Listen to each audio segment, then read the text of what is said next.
Hey guys, welcome back!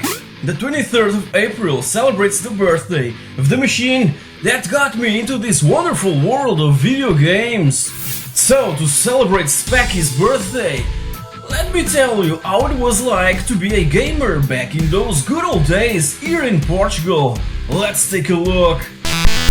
The ZX Spectrum was the follow-up and a huge improvement over the monochromatic ZX81, and Portuguese people were always receptive to technological advances. So the ZX Spectrum was a big opportunity for families to have a computer in their own houses, cause its price was really attractive and everyone had already a cassette player laying around at home. As opposite to the UK and other European countries, Portugal didn't have back then any kind of fiscal control that could protect the intellectual properties of software creators.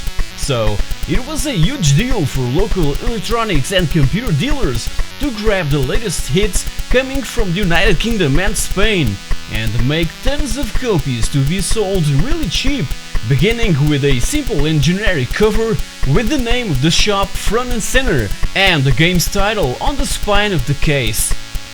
I recall this awkward moment when I was about to play 1984's Bruce Lee and, instead of that typical loading sounds, I got this!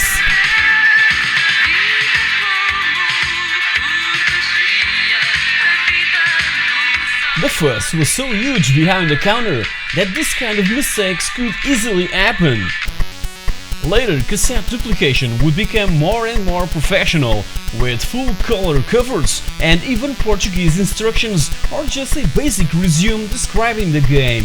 Usually, these would cost somewhere around 1 and 2 euros and a perfectly normal practice till early 90s. Few saw this video game business as a huge opportunity to make money, but the ones that really had that vision of things to come made a fortune overnight.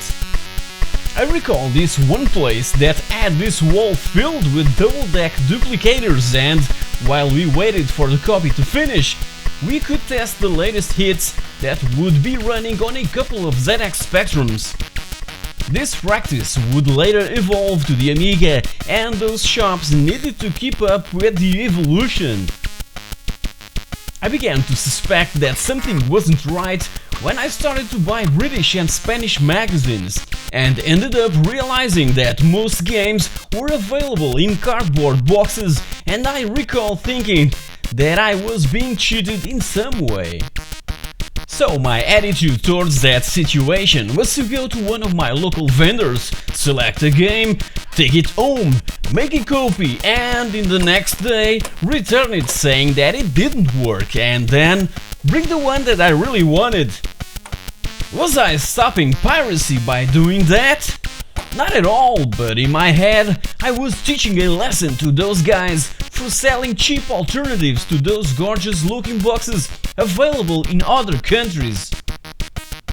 Obviously that this wasn't at all a Spectrum-only issue.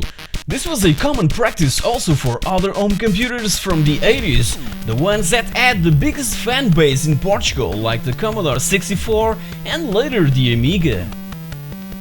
As you know, and as I already mentioned in PixelThing's episode 62, piracy wasn't just placing a tape on the cassette player and make a copy, if you had a very expensive double-deck system, obviously.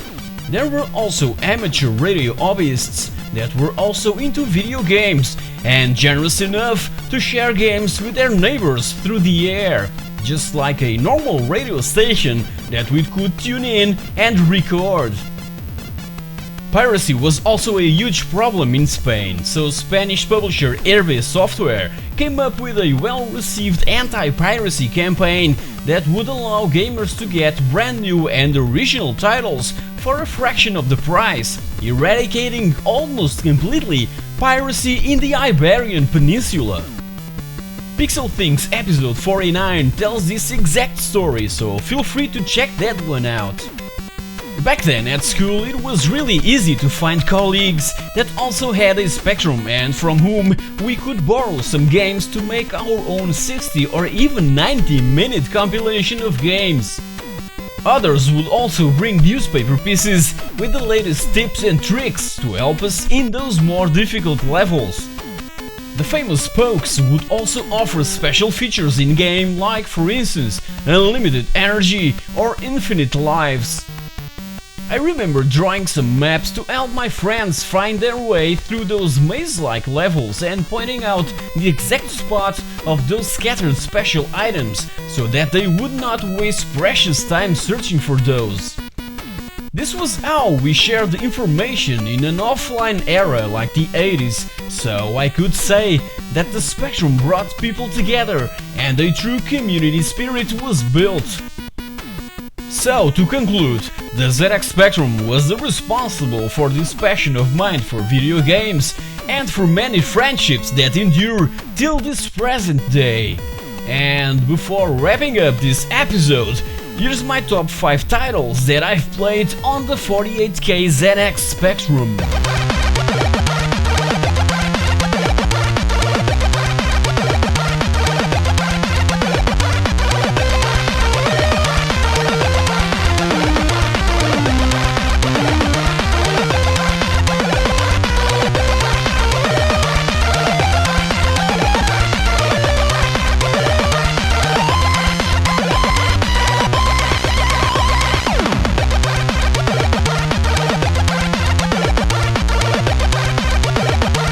Many more things can be said about the amazing ZX Spectrum years, but I'll leave that for other episodes. Meanwhile, check these and all other Spectrum related videos available on my channel.